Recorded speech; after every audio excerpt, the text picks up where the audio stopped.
Hello everybody, SlimKirby here, and welcome back to the world of Smash Hype. That's right, we are moving on to Super Smash Bros. Brawl for the Nintendo Wii. I'm actually playing this on the Nintendo Wii U via the Wii menu that they have on that game. So this is a completely new file. I would have just started a new file on my Wii, but on my Wii, I have 100% completion in this game, and I did not want to delete all of that data again. So, yeah, I'm not deleting it. I'm keeping it, because, you know what? I spent all of those hours getting every single thing you can get in this game. I'm not going to do it again. So, I'm going to keep that file sacred. So, yeah, I am playing on the Wii U. Unfortunately, I'm going to be unable to use a GameCube controller because of that. Which kind of just shows how stupid the Wii U console is, because it has a connection to use GameCube controllers, but it only works for Super Smash Bros. 4, not this game, which is kind of lame, but, yeah, whatever.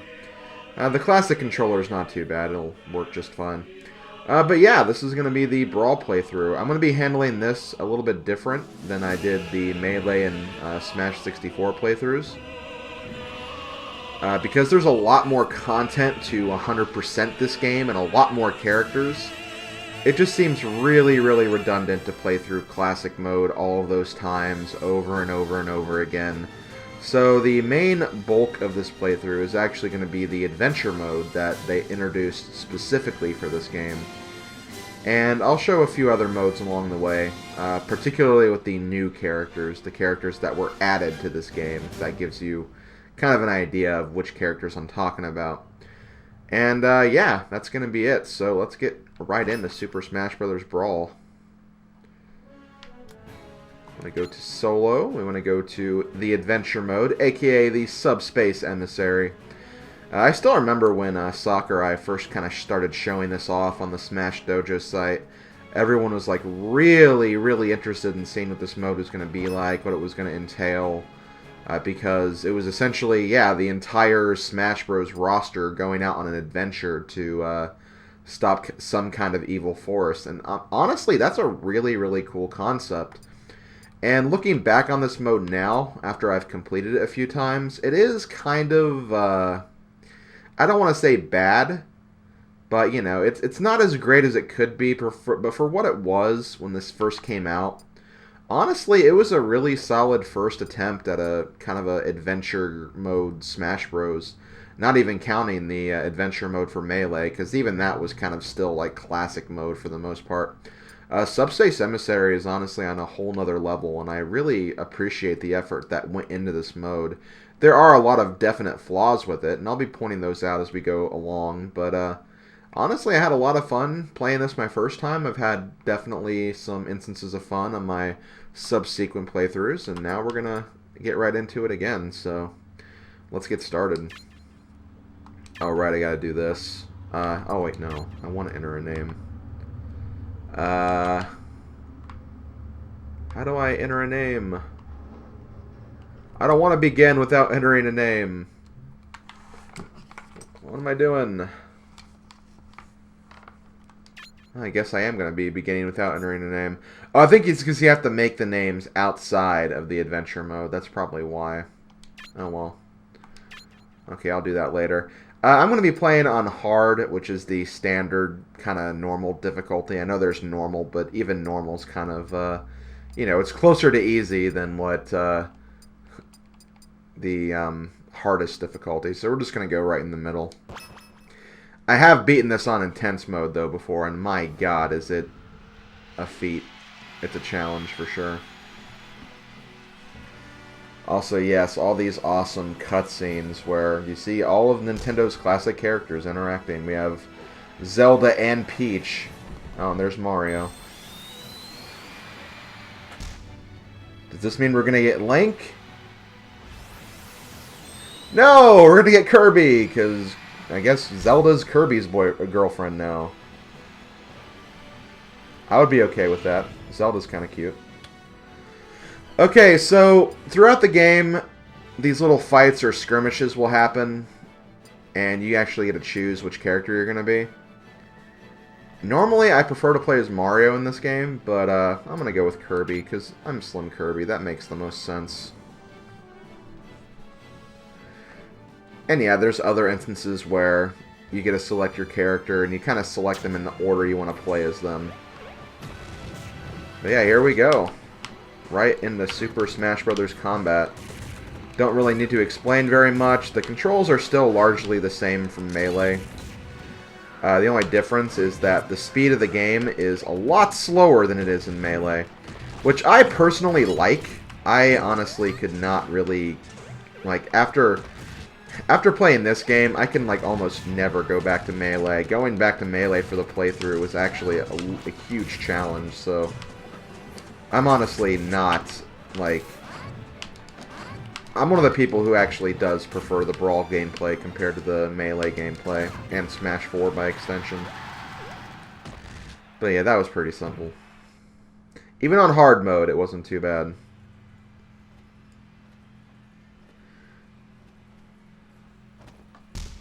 Oh, hey look, it's Pit from Kid Icarus.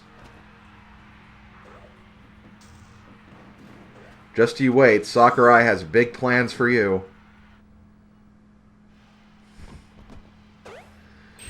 But even though Kirby won, we're still going to let Mario free. Because you know what? This has all just been for fun. It was a very respectful battle. But now, things are not looking so good. Oh god, we have the Halberd from Kirby. Meta Knight's ship. Oh no, and it's dropping purple balls everywhere. This isn't good. Oh god, what are those things? They don't look friendly, that's for sure. So now Zelda and Peach are actually going to join in on the fun. So let's see. Yeah, here's where you get to select your order. I'm going to go with Mario, then Kirby, then Peach actually, then Zelda. Normally for these, I'll play with my preferred order in terms of characters I like to play as. But, I'll try to show off different characters equally to some extent. There are a lot of characters that get, like, more playtime than others, so that's one thing you have to keep in mind. But yeah, these are, like, basic grunt soldiers you have to destroy. And these battles, you don't have to knock them off the screen, necessarily. You can just, like, hit them enough times until their health goes down. Oh, shoot. I almost got killed right there. But yeah, if their health goes down, you'll kill them anyway, and they'll just get knocked off the screen.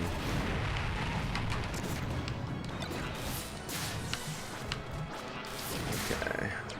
I hate these cloud enemies. These cloud enemies, like, when they turn kind of the darkish color, you need to get rid of them, like, as soon as possible.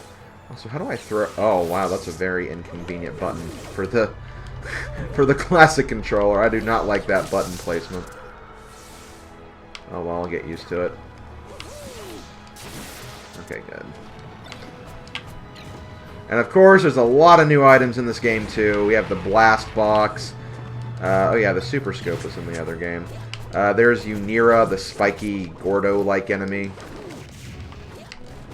Was that like from another game, or was that added specifically to this game? I don't really remember. Oh, and there goes Mario. But that's okay. We still have we have 3 other stocks, so we can use all the other characters now, too. Green shells make their triumphant return. Here's another big item that gets introduced in this game, the Proton Bomb from Star Fox. That item can be absolutely lethal.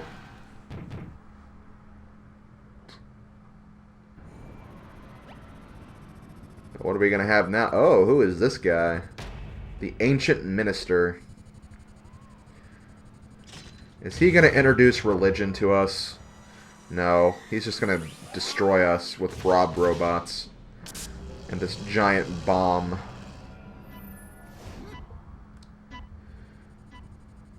Mario, do something about it. Your only hope. Only you can save the day! Or not. It's okay, we have Kirby. Kirby's probably a better hero anyway. Oh boy, it's Petey Piranha. So yeah, here we have our first boss fight of the game. And as you can see, both Kirby, or not Kirby, Zelda and Peach are in these cages. And each of the cage has a different, each cage is a different health bar. So you can actually pick who you want to save. I thought about actually trying to make the cages deplete evenly. Because if you hit Petey Piranha directly, you'll actually knock down health of both cages. Well, you'll do more damage if you just hit one cage specifically. But I wanted to see, like, if I would, like, who I'd get if I just, like, attacked Petey Piranha evenly and didn't have a favorite to go for. But I think I'll actually aim for Peach, as crazy as that probably seems for me to do. Because, like I said, I much rather prefer to play as Peach in this game. Not that I think Zelda's really that bad in this game. I mean, she probably is, like, competitively, but, she's not too bad to play as, I feel like, compared to other characters anyway. And there we go. Petey Piranha just explodes. Oh, and there's Wario.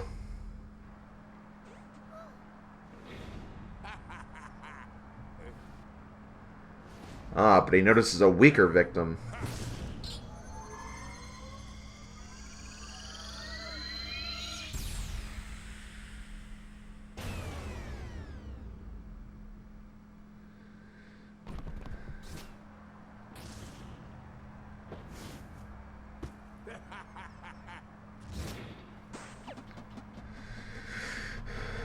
Okay, so now we need to get the hell out of here.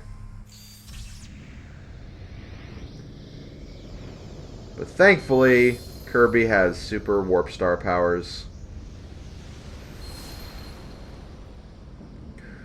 So now the stadium is completely gone. It's replaced by a giant purple orb-like thing.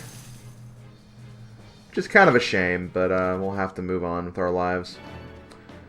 Okay, so Kirby joined our team, Peach joined our team, and we're at the world map.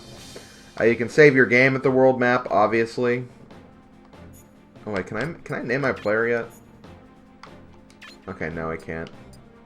That's kind of lame. But throughout the game, and you can do this stuff in classic mode and the normal part of the game too, you can unlock stickers. The most annoying collectible in this game. And basically what stickers do is they give like certain effects to your characters. You can put them on your characters and make them stronger. That's essentially what they do. But we don't have any stickers right now. We'll have to get our own from the story mode or just the main part of the game. We'll see that later anyway. But yeah, we can't really do much, so let's go ahead and move on to Sky World.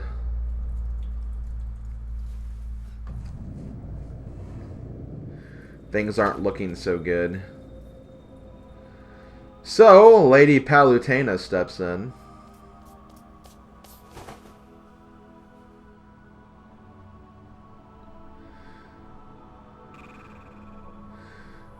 This is before she gets a playable appearance in Smash Bros, though.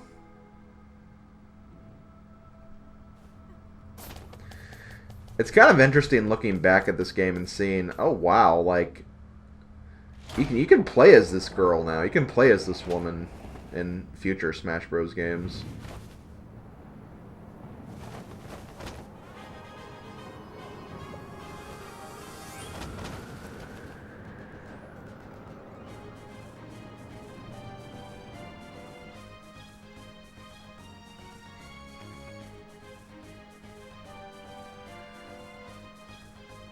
It's really interesting because I never played Kid Icarus when I was younger, so when I first saw Palutena, I just thought it was like some girl that had like no importance or whatever.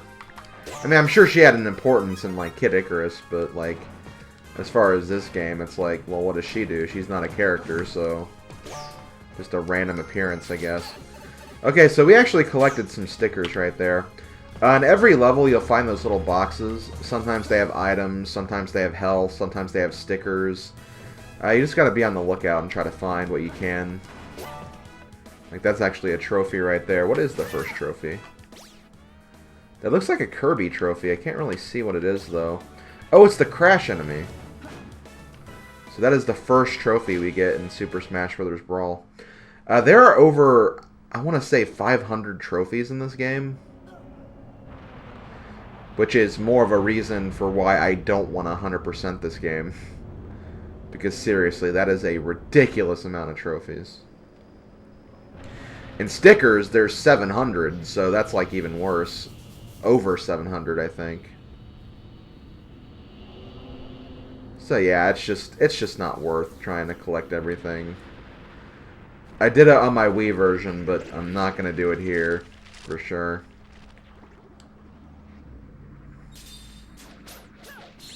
So now we get a fight as Kid Icarus himself, Pit. Pit's actually, I kind of liked the inclusion of Pit, honestly. I thought it was cool to have like a retro character like this. And he is like a pretty interesting and unique fighter. He can fly around, which a lot of people thought was kind of broken at first when the game first came out, but it's not really that broken, to be fair. Trust me, there are a lot of other broken characters in this game, as we'll be seeing later. I'm not going to be able to show them to their true broken potential, because I'm not a frickin' competitive Smash player, but I think everybody knows at this point about Meta Knight. About how freaking good he is in this game. Okay, here is a trophy stand. Trophy stands can actually turn enemies into trophies. Unfortunately, there aren't any enemies I can use this on. There is this kind of metallic enemy, but I don't think he can actually be transformed. So, if I can find a... oh, shoot.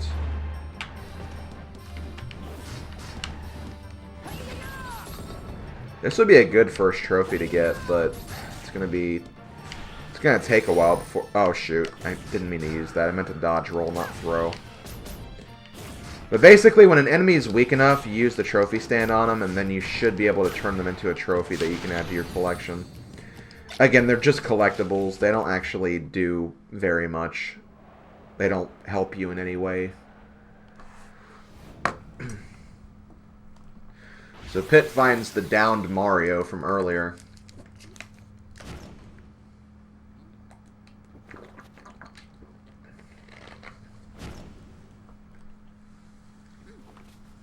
And then Pit and Mario both have a mutual understanding that they need to fight on together. I'm going to keep using Pit, though. I'll use Mario later. Besides, we are in the clouds. It kind of makes more sense for Pit to be used here.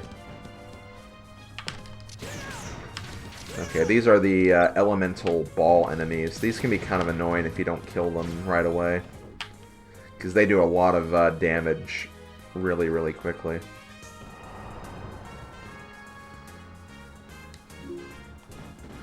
Oh, these guys are also invincible. You can't kill them. Again, they're kind of like Gordos, I guess you could say. I think they're called, like, Jix or something. They have a name. Because there is a trophy of them. You just have to, like, you unlock it. Do it in, like, one of the random assortments of challenges you can do in this game. Oh, there's a sticker.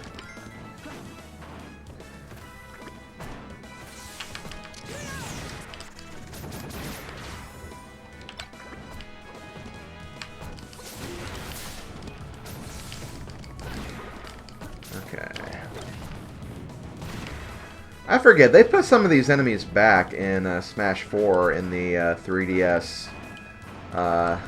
It's not Smash Tour. Whatever that other Smash challenge was. I can't think of what it is. The City Trial, like, Smash challenge. I feel like they did have some of those enemies in that game anyway. So yeah, there are secret doors every now and then, and they usually have like trophies or these boxes. So it is, you know, if you're a collector, it is definitely a good idea to go through all of these to make sure you get everything. There are some things located in very obscure and dumb places, though. We'll be seeing that a lot later. We'll get the Munchlax trophy in the meantime.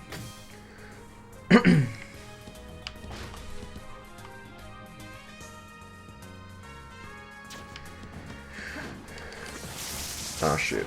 Oh, shoot. Sometimes it's best just to avoid the cloud enemies altogether. Because you don't have to defeat all the enemies in the game. You just have to defeat, like... On screens like this, where the screen doesn't scroll anymore, you have to fight everything there, but... Aside from that, there's no reason to, like, fight the enemies to a large extent.